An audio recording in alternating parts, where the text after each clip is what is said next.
Sometimes when I tell my story, I am accused of being too joyful, too filled with hope.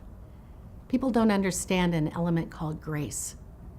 See, when I came to the end of myself and I couldn't find out where to go from there, He exchanged my sorrow with His grace, and He gave me eyes to see hope.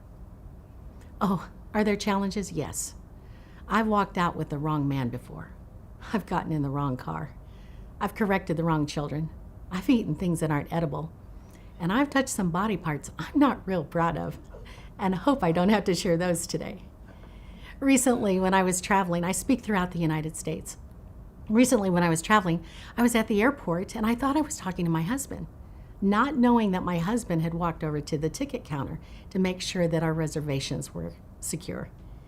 And so as I'm talking away to my husband, obviously it was dead space. No one was there. Finally, a man on the other side of me said, "Ma'am, who are you talking to?" That was my first clue. No one was there. Well, I turned to him, flashed a big smile, and said, "Oh, I speak for a living. I'm just practicing." You know what I found out about life? Sometimes it feels like we're just practicing. But go ahead, take the center stage and play your life well. Enjoy the opportunities, the assets that He's given you. There's so many times when I could have looked in my life and have at times said, all that I've lost, what will I do?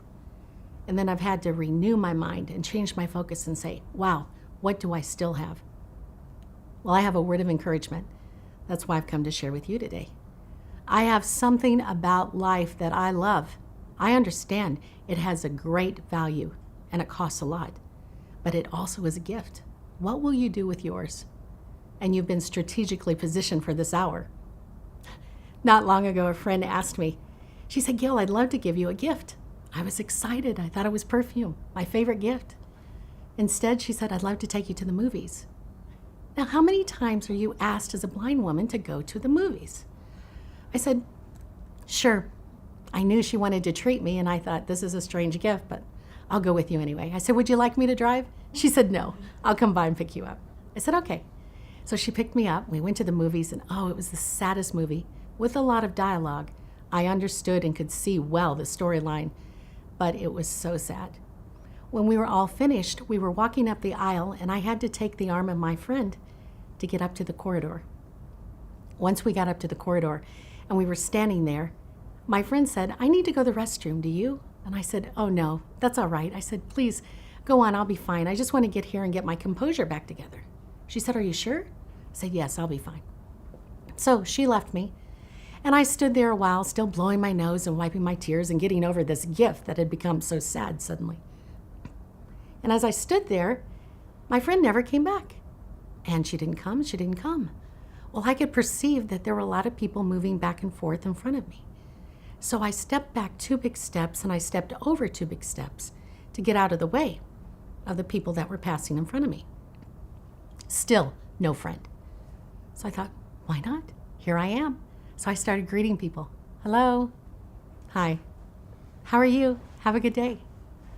And after many minutes, finally my friend came back. She goes, "Gail, what are you doing? You're standing in the men's restroom." There I was, stuck in a position I shouldn't have been in, but seizing every moment. You do the same with your life. Maybe you're in the wrong place, or maybe you're in the right place. Now you need to maximize it.